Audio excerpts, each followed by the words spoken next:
Good morning from the second age of reason. You've heard it here first. I have the theory.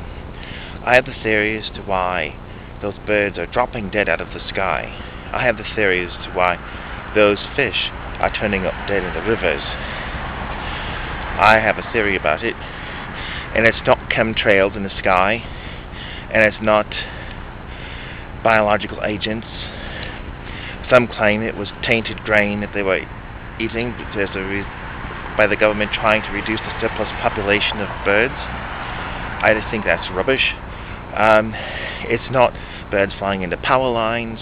It's not firecrackers giving them heart attacks. It's none of that. It's actually vacuum bubbles.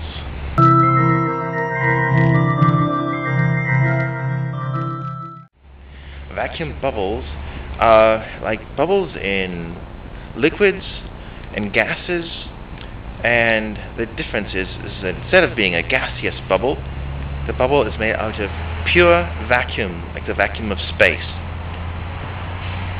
not gaseous. You can have gaseous bubbles in liquid, and you can have gaseous and liquid bubbles in a solid, so why couldn't you also have vacuum bubbles? The problem is more one of chemistry and physics, but not that it's insurmountable by any means. The question is, by whom, how, and why? Vacuum bubbles. Let's just look at how the theory plays out. So you have a vacuum bubble. It could be anywhere from a small little bubble size, like a fist size, could be 1,000 feet across, even bigger. And then you have a flock of birds. They fly into this vacuum bubble. What happens? Well, they suddenly all suffocate because there's no air for them to breathe. There's total vacuum of space. And at the same time, there's no more air beneath their wings. And so they drop to the ground like a ton of bricks. Without air, there's no terminal velocity. They hit at full speed, whatever it was. They go straight down. There's no air to prop them up.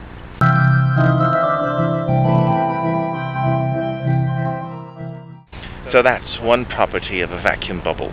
The other is, let's say if a vacuum bubble hits water, what happens where the fish are in the water?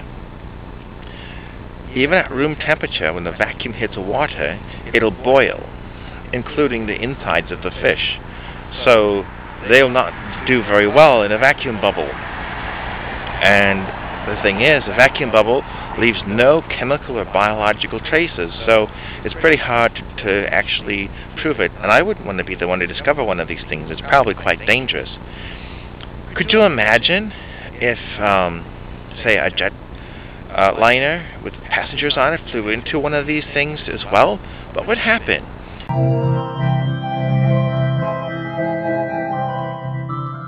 Suddenly there's no oxygen, so the engines would sputter and die.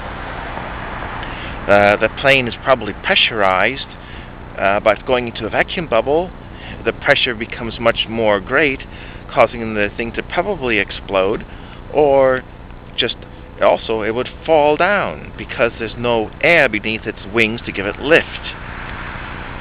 So the plane would fall.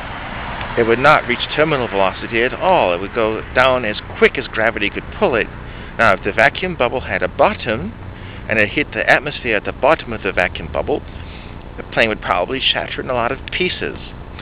So they're very dangerous things, these vacuum bubbles, and it's just a matter of proving they exist at some point, being able to generate one.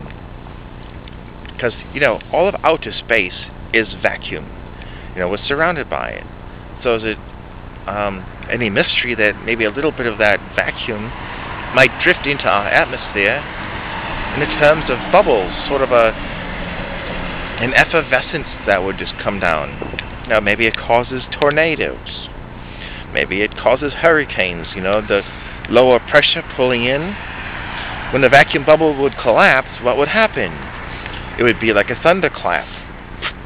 And then as it did so, the pressure equalizing would probably cause some vapor condensation. So that sounds kind of like the firecracker theory a little bit too. So I think vacuum bubbles are out there, and They're not to be trifled with either. How could you maintain a vacuum bubble? I'm not real sure. I could imagine that if you ionize the air and used magnetism of some way, you could pull the air out and leave a vacuum in it. Maybe the shell is made out of magnetic monopoles or something. But I just thought I'd present you the theory of a vacuum bubble in our atmosphere. That's all. Be seeing you.